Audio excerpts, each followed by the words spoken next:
गजा में लगातार हालात बद से बदतर होते जा रहे हैं। यूएन ने आधिकारिक तौर पर इलाके में अकाल की घोषणा कर दी है, जो एशिया में पहली बार है।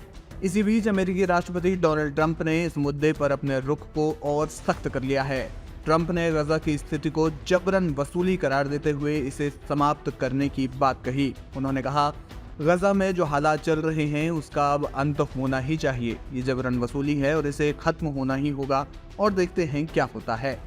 इस बयान के बाद ये सवाल उठ रहा है कि क्या डोनाल्ड ट्रंप का रुख नेतन्याहू या उनकी नीतियों को लेकर बदल गया है? कि ट्रंप वास्तव में हर हाल में गजा युद्ध का अंत चाहते हैं? हालांकि आपको बता दें कि ट्रंप ने इससे पहले गजा को लेकर विवादास्पद बयान कई बार दिए हैं। फरवरी 2025 में उन्होंने गजा में नियंत्रण की बात कही थी, जिसमें फिलिस्तीनियों को अन्य देशों में बसाने और गजा को मिडिल ईस्ट का रिवेरा बनाने का प्रस्ताव शामिल था। इस योजना की अरब देशों, हमास और संयुक्त राष्ट्र सहित अंतर्राष्ट्रीय समुदाय ने कड़ी आलोचना की थी। इसे अंतर्राष्ट्रीय कानून का उल्लंघन और जातीय सफाया करार दिया गया। 23 फरवरी 2025 को ट्रंप ने अपने रुख में कुछ नरमी दिखाते हुए कहा कि वो अपने गजा प्लान को जबरन लागू नहीं करेंगे, बल्कि केवल सिफारिश करेंगे। यानी गजा को लेकर ट्रंप जो कुछ भी कह रहे हैं उस पर पूरी तरह से भरोसा नहीं किया जा सकता। वहीं इस्राएली पीएम बेंजामिन नेतन्याहू गजा सिटी पर पूर्ण नियंत्रण के लिए सैनिकों की तैनाती बढ़ाने की योजना को मंजूरी उन्होंने दे दी है। ये घटनाक्रम क्षेत्र में तनाव को और ज्यादा बढ़ाने वाला साबित हो सकता है। इस्राएली सेना ने इस अभियान के लिए 60,000 रिजर्व सैनिकों को बुलाने और 20,000 सैनिकों की सेवा अवधि बढ़ाने का फैसला किया है।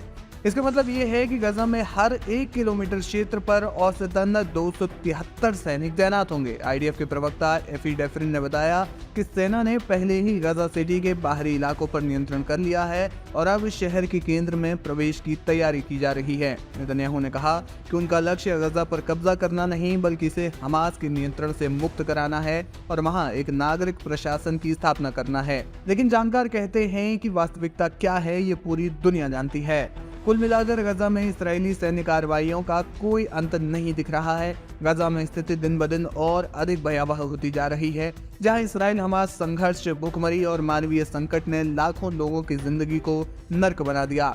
संयुक्त राष्ट्र ने 22 अगस्त को गजा में आधिकारिक तौर पर अकाल की घोषणा की है, जो पश्चिम एशिया में पहली बार किसी क्षेत्र को अकालग्रस्त घोषित करने का मामला है।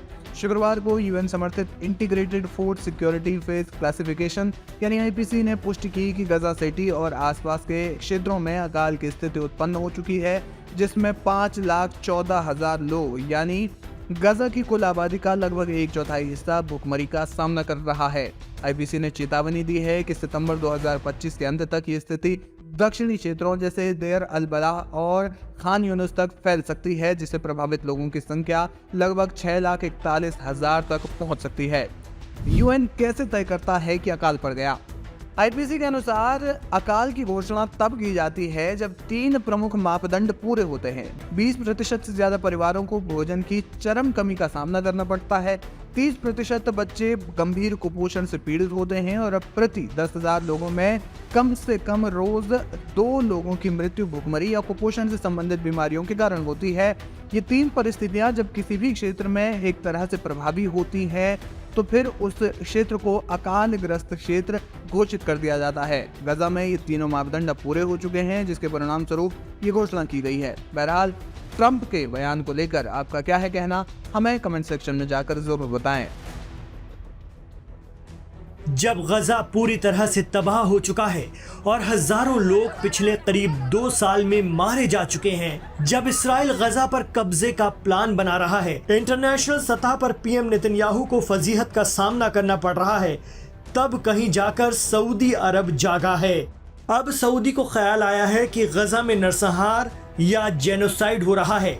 जी हाँ, अब तक इसराइल की लानत मलामत करते रहे सऊदी अरब ने कभी इसराइल की कार्रवाई पर जेनोसाइड या नरसंहार शब्द का इस्तेमाल नहीं किया था, लेकिन अब कहीं जाकर सऊदी ने गजा में इसराइल के जरिए नस्ल कुशी या जेनोसाइड का इल्जाम लगाया है। सऊदी जैसे अमेरिका समर्थक मुल्क का इसराइल के लिए ये शब्द कह देना अपने आप में बड़ी बात है। सऊदी अरब के विदेश मंत्रालय ने एक बयान जारी कर इसराइल पर गजा में नरसंहार या जेनोसाइड करने का इल्जाम लगाया। साथ ही सऊदी अरब के विदेश मंत्रालय ने इसराइल के जरिए फिलिस्तीनियों की जमीन पर कब्जा बढ़ाने की घटना की निंदा की।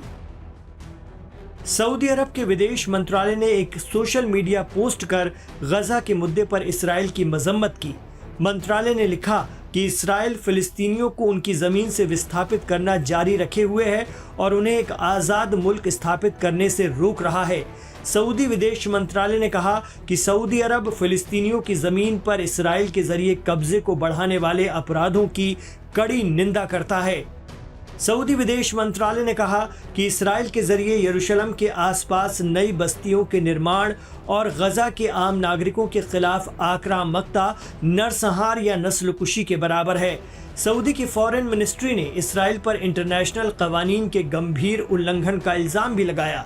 सऊदी मंत्रालय ने कहा, इसराइल बिना किसी रोक टोक के खतरनाक योजनाओं को लागू कर रहा है।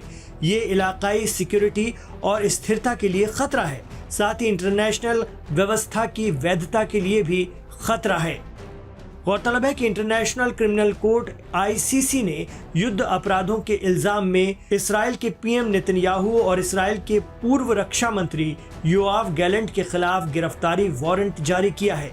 इन दोनों नेताओं पर गजा में नरसंहार करवाने का इल्जाम है। गजा में पिछले 2 साल में हालात ये बन गए हैं कि यहाँ मासूम बच्चे भूख से मारे जा रहे हैं।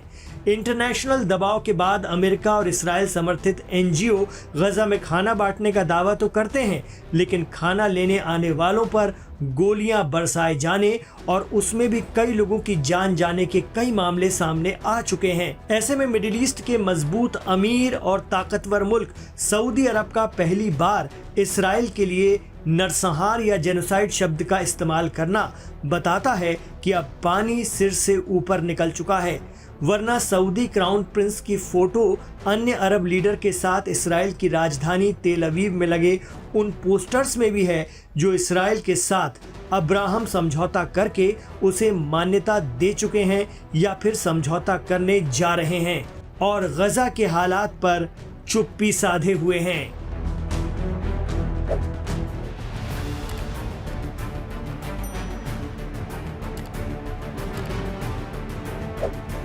ईरान और इसराइल के बीच उस विनाशकारी युद्ध को अभी महज 2 महीने ही बीते हैं, जिसने पूरे मध्य पूर्व को झकझोर कर रख दिया था।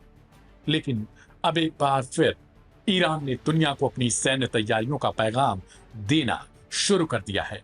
इस बार तेहरान ने अपनी ताकत हिंद महासागर और ओमान सागर के विशाल जल क्षेत्र में दिखाई है। ईरान ने एक व्यापक सैन्य अभ्यास शुरू कर दिया है, जिसमें उसकी नौसेना मिसाइल यूनिट्स, ड्रोन ऑपरेशंस और इलेक्ट्रॉनिक वॉरफेयर यूनिट्स ने हिस्सा लिया। इस 2 दिवसीय अभ्यास का मकसद साफ है, ये दुनिया को बताना है कि ईरान किसी भी हमले या टकराव के लिए न सिर्फ तैयार है बल्कि सक्षम भी है। स्थानीय मीडिया रिपोर्ट्स के मुताबिक यह अभ्यास गुरुवार से शुरू हुआ और इसमें सतह और पनडुब्बी जहाज, क्रूज मिसाइलें, हवाई यूनिट्स और इलेक्ट्रॉनिक वॉर यूनिट्स ने हिस्सा लिया। यह एक संदेश है कि ईरान अब केवल रक्षात्मक नहीं बल्कि रणनीतिक रूप से सक्रिय हो चुका है। ईरानी नौसेना के प्रवक्ता रियर एडमिरल अब्बास हस्सानी ने कहा, इस अभ्यास में कम, मध्यम और लंबी दूरी की क्रूज मिसाइलों का प्रयोग किया गया है।